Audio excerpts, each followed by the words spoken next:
Welcome to Project Restoration, the series where we unearth some of the great restoration projects happening all over Britain. These people are so passionate about their remarkable homes, restoration is the only option they'll consider.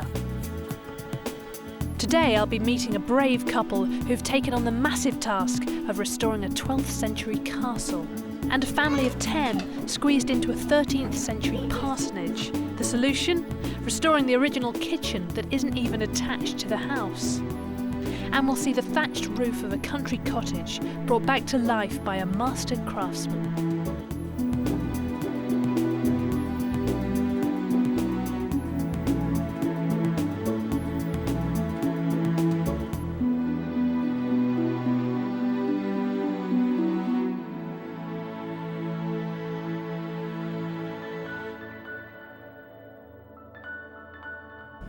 I'm here in Ross-on-Wye in the Welsh Marches.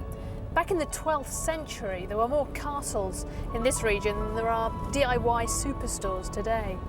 Wilton Castle is one of the most spectacular, and it's in these historic ruins that Alan and Sue Parslow have decided to make their new home. Alan and Sue had been happily settled in their beautiful home and certainly had no plans to move. Alan was all set to retire and Sue had just got her garden exactly how she wanted it. That was until they saw the castle for sale in the local paper. Even though the £500,000 asking price would delay their dreams of retiring, for them this was a once-in-a-lifetime opportunity. After all, how many people get to live in their very own castle? It was ever so easy. We just happened to open the Western Daily Press, and amongst the properties for sale there was this castle in need of renovation and restoration. And then when we went over and saw it, I can remember seeing this tower and I said to myself, I would love to restore that tower. Well, you were really excited and you jumped, Alan was really excited and he jumped up and down all around the field as we were walking on the public footpath, looking at it from the public footpath. We hadn't been in at that point. No. And he was dancing up and down saying, oh, we've just got to have this. And it'll be such an exciting project. And then everyone said we were mad. Yes. Wilton Castle is a complex fusion of buildings from 3 historical eras. You've got a castle, you've got a manor house, which was burnt down in 1600, and you've got the house that we would live in, which is 3 different periods. So it's a real conglomeration of periods, really. It just fired our imagination, didn't it? And my imagination was certainly fired up when I approached the high castle battlements. You can almost hear 800 years of history whispering to you as you walk through the castle grounds. These stones have stood through the centuries and witnessed intrigue, battles and civil war. No wonder Alan and Sue have been inspired to restore it to some of its former glory. Hi there. Hi, Mary. Well, this is a colossal project. Wow, I mean, where do you start on a project like this? Are you doing it all at the same time? Or? Well, we can't, Marianne. We decided that we want to restore this little northwest tower. Okay. So this is the first part. So we're starting off in here. You want to lead I'll the go. way, Sue? I'm relieved that Alan and Sue are approaching this restoration bit by bit. It's the only way to tackle such a massive project. With the help of English Heritage, they are beginning with one of the guard towers on the northwest side. Wow, look at this! What a great room! Yes, isn't it? So what was this used for then? This was a guard's tower. I think, Alan, you know more about the tower than I do, really, in a way. Yes, families what it would was have used lived for. in here, and then on top of the roof, that would have been the ramparts for the guards. Fantastic. We're going to now restore this tower back to what it was virtually like. So all the floors are going in, the roof and a chimney. I notice you've got a funny little doorway here. Where does that lead to in there? That's a very exciting room. It's a toilet, it's a guardrobe. Ah, a 12th century bathroom ensuite. Yes, yes.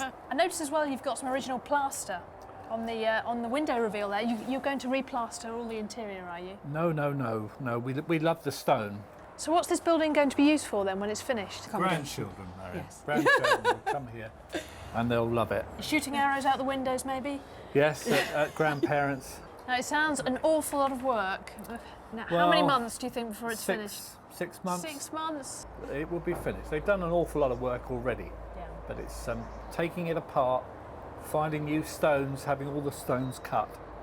That's what takes the time, it's preparation. Imagine how lucky the grandchildren will be to have this as a playroom. Alan and Sue have planned the project well, having thought long and hard about the areas that can be saved and employing the expertise of specialist craftsmen. But I have to say, I'm worried about their schedule.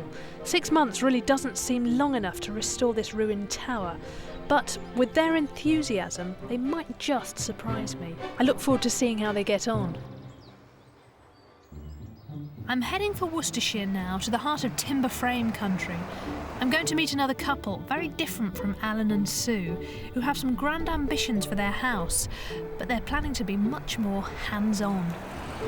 We want to do the property with the traditional methods, because we actually want the property to last a lot longer and go on to other people to appreciate it and enjoy it as much as we have, because the feel here is absolutely fantastic, isn't it? You drive down that drive after being away for a couple of days and it's just like, well, it's an unbelievable feeling. It's peace. John and Nikki Bevan bought their peaceful haven 4 years ago. It's an extensive site. A large medieval parsonage is the family home. There's John's spacious cabinet-making workshop and a free-range small holding with pigs, cows and chickens. So it's fresh eggs for the Bevans every morning. Will I got an egg? But the pressure's on. John and Nikki have 8 children between them, and with a family this large, they've already outgrown the most important room in the house, the kitchen. This kitchen in the main building isn't the original one. When the parsonage was first built, the huge kitchen was separated from the main body of the house. This was to protect the home from the possibility of fire, and it's this setup that makes this home so extraordinary. The Bevans are determined to breathe new life into what most people would see as a ruin beyond repair. Basically, we want to build a kitchen large enough for all the family to eat in, and upstairs we want to have a child store that we can store children out of our way when they're old enough to leave us alone and give us a bit of peace. I can't wait to see this ambitious project for myself. What a fantastic setting. This is great. What can you tell me about the house? It's built in 1306. 1306? Yes. Seriously? Yes. Almost Good 700 years grief. old. The detached kitchen, which is just adjacent, is quite special. Well, there was 4 in the county, but now there's only 1 standing, which is ours. Really? Wow. Yes. Well, I've actually read about detached kitchens in the textbooks and I've never seen one, so I'm dying to have a look. Well, this brings a whole new meaning to the concept of open plan, doesn't it? It's incredible seeing a building in this state. Basically want to put it back as it was. If we could go back in time, that's what we would do. So when you walk into the house, you feel as though you're going back in time rather than the 20th or 21st century inputs. Right. But And use it as a kitchen again. Use it as a kitchen, really? Use it as a kitchen And are you again. still going to go outside to go back in the house? No, we hope to attach it to the main house. You've basically just got the skeleton of the building left, haven't you? And with a few limbs missing as well. quite a few. What's the sort of list of jobs you've got to do? We're going to re-timber where necessary. Quite a lot of timber to be replaced and repaired. Yeah, 1 or 2 bits I can Yes. see, yeah. So what are you using as an infill panel in between the timber frame? Are you going back to the wattle and daub? No, not quite. We're going for a modern 21st century insulation panel. Right. Basically just to keep the house warm And finished and with water. what? Lime plaster. Right, so it'll look like a Yes. traditional building from the outside Lime with plastered inside with and out. a super insulated panel in Yes. between. I'm not entirely convinced with John's plans for the infill panels. Wattle and daub would prove more expensive to use and take longer to apply, but it would be an authentic restoration. I think I'll defer judgment until I see the finished result. So what's going to go back on this roof then? Thatch it. And what sort of thatch are you going to put We're back? going to use reed. Water reed? Yes. Right, because probably this part of the world aren't a lot of estuaries nearby. They would have actually used a straw, long straw system of Yes. thatching rather than reed. The reason we want reed is we don't want to replace it in 25 years, 30 years. And with the environment changing as it is, we don't quite know how long it's going to last. Right. I only want to do it once in my lifetime. So you're going to great lengths on the building to be very authentic in certain areas, but Yes. compromising on the roof with a longer lasting reed. Again, John and Nikki are not being totally authentic, but understandably so. John will spend a great deal of time and some expense on other features of the restoration. My concern is, will this marriage of the modern and the traditional actually work? They could also come unstuck with how much work there actually is to do. Not only is John planning to rebuild the structure, the roof, and create a new playroom for the kids, he's also hand-making all the kitchen units. This is a vast project, and John really has his work cut out. And in order to keep this project on time, John has to tackle one of the biggest jobs first, rebuilding the kitchen's timber frame. Thankfully, he's just had a very important delivery. This is a trunk you just happened to have set aside to repair the house with, yeah? Yes. Is it an oak tree, presumably? Yes. Where does it come from? All the oak trees come locally, so I've got to fetch them or get them delivered. But this one actually came from a chap just over there on the hill. No more than a mile, is it? No. Fantastic. And how did you get it here? On a tractor or? He actually brought it in tractor and trailer. Getting it off the trailer was quite difficult because it's so heavy. What's the next process? How do you split it up into beams? A mobile saw would come in and cut it for us. So fantastic. just to find one with a long enough bed. And then you're going to use it green? Green, yes. And put it up and so it will actually shrink in situ and tighten up all the joints? Yes. It's details like this which help bring this restoration back into line and make me want to love this project. They're using local timber and cutting it on site. Yes, they're not cutting it by hand as they would have done originally, but restoration doesn't mean that you have to be a slave to history with everything. John is taking advantage of what the modern world can offer. This is going to be an interesting project to follow, and I can't wait to see the results.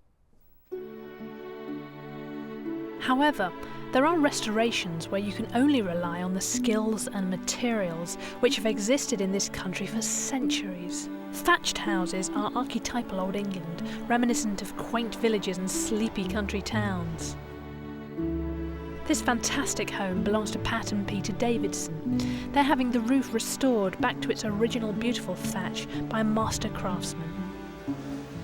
These buildings became a rectory in 1822. In the 1950s, the then rector decided to remove the thatch, and the whole building and the barn were then tiled. When we bought the house 4 years ago, we decided we wanted to recreate as much as we could of its original character. The main thatching work has been completed, and now there's just the ridge left to do, the decorative top running along the apex. All this work is being done by one man, thatcher Wayne Plumley. When it comes to ridging a job, each ridge has a different pattern, basically because every roof's a different shape, so some things will look good on it, some things wouldn't. The ridge is the bit that finishes the job off. 101 different patterns you can put on a ridge. What I'm doing now is I'm continuing the skirt around underneath the chimney and then sweep up around the other side of the ridge. Thatch may be old-fashioned, but it's a great building material. Not only is it long-lasting, good-looking and energy efficient, it's also environmentally friendly. A roof like this would take one person a couple of months to complete and use about 3.5 tons of straw. Thatching is one of our ancient traditions. There are over 50,000 thatched buildings in the UK, but less than 1,000 qualified thatchers. It really is a dying art. In about 10 years' time there could be a problem. There's a lot of people my sort of age doing it, but there's not so many young lads coming into it. They just don't seem to like the hard work these days. Nothing beats traditional methods and materials, and the Davidsons are relishing the brand new lease of life the restoration has brought to their home. It's been really marvellous to see somebody who obviously takes great pride in his craft, and he's using all the traditional old methods. Everything is being done the way it's always been done, and somehow at the end of all this process, where you started off with thousands of bundles of straw, you end up with a roof that is shaped and moulded to the shape of your building. It's simply amazing. The 10-strong Bevan family is finding the cramped kitchen in the main house impossible to live with, so work is underway to restore their impressive 14th century detached kitchen. The mobile mill has arrived, and the guys are going to cut the 7-ton oak tree into beams that will form the main structure of the building. It's been 4 years now since we've moved here, and after all the hassle we've had with the building and so forth, to get this going again is it's very satisfying and very exciting. It's a huge trunk, and even using modern equipment, it's harder to move than first thought. Originally, when the house was first being built, these logs would have been cut from a managed forest and then pulled by a team of horses or rolled on small logs. In nearby Ledbury, there are still gouges in the earth where the massive trunks were pulled along the ground. I'm just trying to work out where it's possible. Local miller and friend Adrian has been brought in to help with the daunting task of turning the trunks into timbers.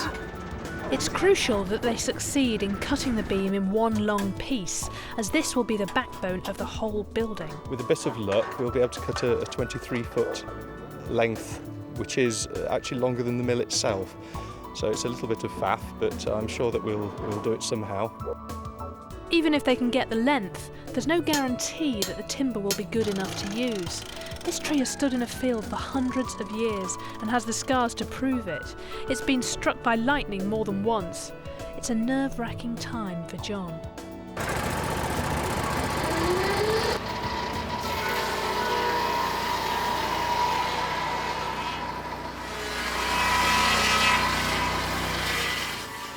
Over at the other side of the farmyard, builder Kenny Bellamy is spared all the noise and tension.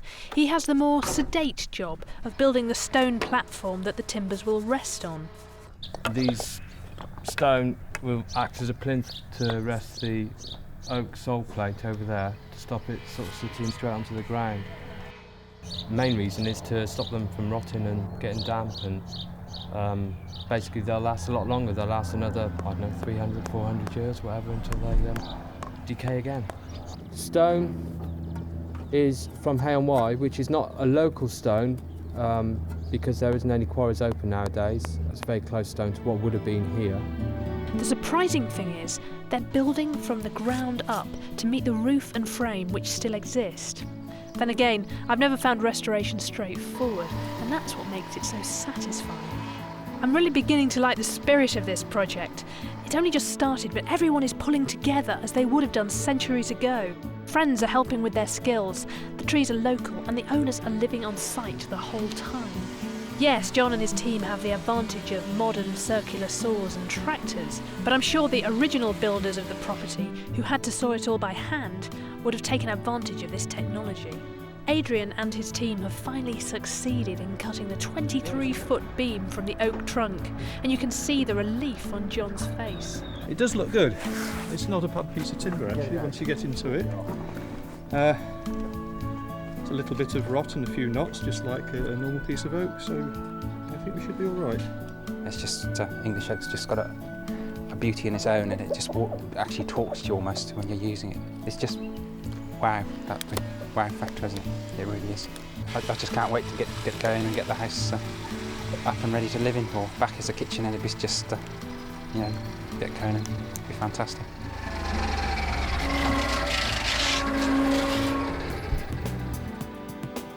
So have you been inspired by the Bevans or the Parslows to look for your very own restoration project?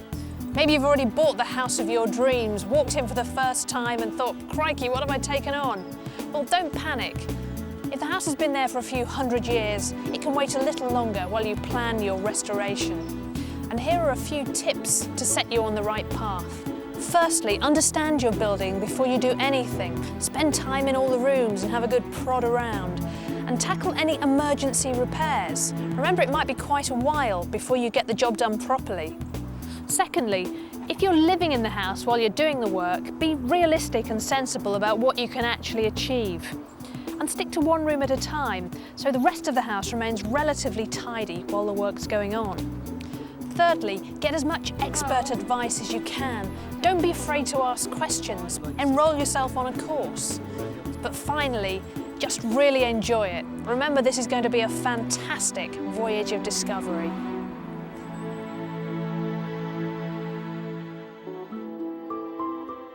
Here at Wilton Castle, it's not just the guard tower which is receiving attention. Work is also underway in the main Victorian house, parts of which butt right up to the 12th century curtain walls of the castle. The Parslows are following English Heritage's advice, and traditional methods are used throughout the restoration. In keeping with the original structure, goat's hair is used to bind the lime plaster. Well, this is exactly the way plaster should look in a really ancient building. It's a very thin coat of lime and it follows the natural undulations of the wall, so you get that lovely textured sort of effect. It's a place where a lot of people go wrong because they use modern plasters these days. You just can't get that finish with modern plasters. So I think this is spot on. Really, really lovely. I like the way Alan is melding the old with the new. He's restoring a staircase, which was the original entrance to the 12th century castle. It had been open to the elements, but now he's roofed it. It's protected from the weather. Now he's building a new staircase with original stone, so it can be used safely. The thing that I'm looking forward to most of all is having the stone staircase up to the turret area finished with a chapel, so that what is an absolute and has been a mess is something that people can look at and say that was how the castle was used. That was the entrance that the Lord made up to get into his castle. That's what I'm looking forward to.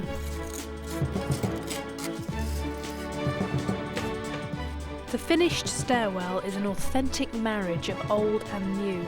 The stairs will never match the weather-battered walls now the keep has been re-roofed, but they match what was there originally, and you can't be truer to restoration than that. We have two very different projects to follow, each with a different approach to restoration. Alan and Sue are pursuing a methodical, respectful restoration at Wilton. Yet John Bevan, with his hands-on skills and confident have-a-go attitude, has a less reverential take on authenticity. It'll be interesting to see the results.